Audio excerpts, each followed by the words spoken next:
નમસ્કાર શિક્ષક મિત્રો. નિપુણ ગુજરાત બેઝલાઇન એસેસમેન્ટ સર્વે 2026ની ડેટા એન્ટ્રી કેવી રીતે કરવી તે આજે આ વિડીયોની અંદર જોઈશું. તો ચાલો વિડીયોને સ્ટાર્ટ કરીએ. હવે તમને તમારા મોબાઈલની અંદર વોટ્સએપના માધ્યમથી સ્વિફ્ટ ચેટ એપ્લિકેશનમાં નિપુણ બોટ માટેની લિંક મળી હશે. એ લિંક પર ક્લિક કરશો એટલે બ્રાઉઝરમાં બોટ ઓપન થશે અથવા તો એપ્લિકેશનમાં નિપુણ બોટને તમે જોઈ શકશો. હવે એના પર ક્લિક કરશો એટલે આ પ્રકારની સ્ક્રીન જોવા મળશે. અહીં તમારે શિક્ષક તરીકે લોગિન કરવાનું છે. શિક્ષક આઈડી 6 અંકનો હોય છે તે તમારે દાખલ કરી લેવો. ત્યારબાદ શિક્ષક તરીકે લોગિન લખેલ છે તેના પર ક્લિક કરશો એટલે લોગિન થઈ જશે અને આ પ્રકારની સ્ક્રીન જોવા મળશે.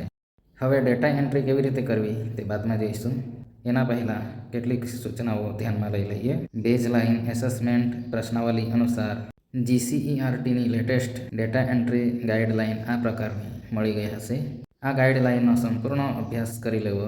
પ્રશ્નાવલીમાં જેટલા પ્રશ્નો અને વિધાનો આપેલા છે તે પ્રમાણે જ અહીં ડેટા એન્ટ્રી કરવાની છે.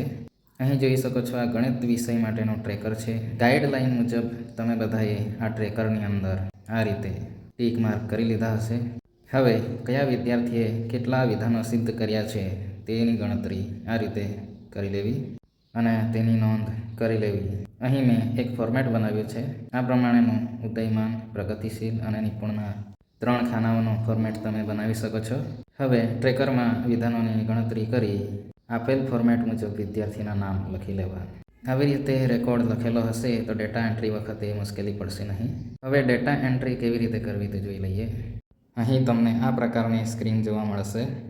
સ્ટેજની પ્રગતિ ઓપ્શનમાં પ્રગતિ પણ જોવા મળશે.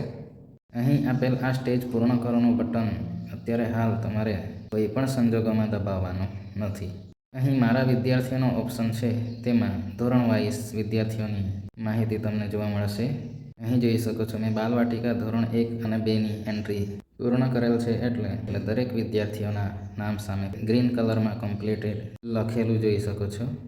જે વિદ્યાર્થીઓની ડેટા એન્ટ્રી બાકી હશે તે વિદ્યાર્થીઓના નામ સામે કેસરી કલરમાં પેન્ડિંગ લખેલું તમને જોવા મળશે. હવે વિદ્યાર્થીની ડેટા એન્ટ્રી કરવા માટે કોઈ એક વિદ્યાર્થીના નામ પર ક્લિક કરશો એટલે આ પ્રકારની સ્ક્રીન જોવા મળશે. અહીં ઉપરની તરફ સ્ક્રોલ કરશો એટલે વિદ્યાર્થીનું નામ જોવા મળશે. શિક્ષકનું નામ, શાળાનું નામ પણ જોવા મળશે. ગુજરાતી વિષય માટે 3 ઓપ્શન આપેલ છે: ઉદયમાન, પ્રગતિશીલ અને નિપુણ. 0 થી 30% વિધાનો કમ્પ્લીટ કર્યા હોય તો એ વિદ્યાર્થી ઉદયમાન ગણાશે. 31 થી 79% વિધાનો સિદ્ધ કર્યા હશે તો એ પ્રગતિશીલમાં આવશે. અને 80% કે તેથી વધુ વિધાનો સિદ્ધ કર્યા હશે તો એ નિપુણ વિદ્યાર્થી તરીકે ગણાશે. હવે જો વિદ્યાર્થી ઉદયમાન હોય તો ઉદયમાન પર ક્લિક કરતાં આખો સેલ રેડ કલરનો થઈ જશે. જો વિદ્યાર્થી પ્રગતિશીલમાં હોય તો એના પર ક્લિક કરતાં પ્રગતિશીલનો સેલ ઓરેન્જ કલરનો થઈ જશે. અને જો વિદ્યાર્થી નિપુણ હોય તો જેવું ક્લિક કરશો એ સેલ ગ્રીન કલરનો થઈ જશે. એની નીચે વૈકલ્પિક ટિપ્પણીમાં તમે કોઈ પણ ટિપ્પણી લખી શકો છો. લખવી ફરજિયાત નથી. નીચે ગણિત વિષયમાં પણ એ જ રીતે 3 પ્રકારના ઓપ્શન જોવા મળશે: ઉદયમાન, પ્રગતિશીલ અને નિપુણ. અહીં પણ જો વિદ્યાર્થી ઉદયમાન હશે તો રેડ, પ્રગતિશીલ હશે તો ઓરેન્જ અને નિપુણ હશે તો ગ્રીન થઈ જશે. આવી રીતે પસંદગી કર્યા બાદ ટિપ્પણી લખવી તો લખી શકો છો. ત્યારબાદ સમીક્ષા સબમિટ કરો એવું લખેલ છે તે બટન પર ક્લિક કરશો એટલે એ વિદ્યાર્થીની ડેટા એન્ટ્રી થઈ જશે અને વિદ્યાર્થીના નામ સામે ગ્રીન કલરમાં કમ્પ્લીટેડ લખેલું આવી જશે. હવે આગળ શું કરવું તે જોઈ લઈએ.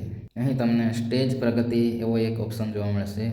તેના પર તમે ક્લિક કરશો એટલે અહીં તમને બેઝલાઇન એસેસમેન્ટ સક્રિય જોવા મળશે. મિડ લાઇન અત્યારે લોક છે. નીચે કેટલા વિદ્યાર્થીઓની સમીક્ષા થઈ તે પણ જોવા મળશે. એની નીચે આ પ્રકારે આ સ્ટેજ પૂર્ણ કરો એવું બટન પણ જોવા મળશે. અગાઉ જણાવ્યું તે પ્રમાણે જ્યાં સુધી બાલવાટિકાથી લઈ ધોરણ 5 સુધી બધા વિદ્યાર્થીઓની એન્ટ્રી પૂર્ણ ન થાય ત્યાં સુધી આ સ્ટેજ પૂર્ણ કરો એ બટનને દબાવવાનું નથી.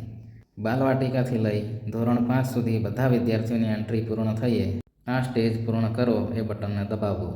વિડીયો પસંદ આવ્યો હોય તો ચેનલને સબસ્ક્રાઈબ કરજો અને બની શકે તો તમારા મિત્રો સુધી પહોંચાડજો.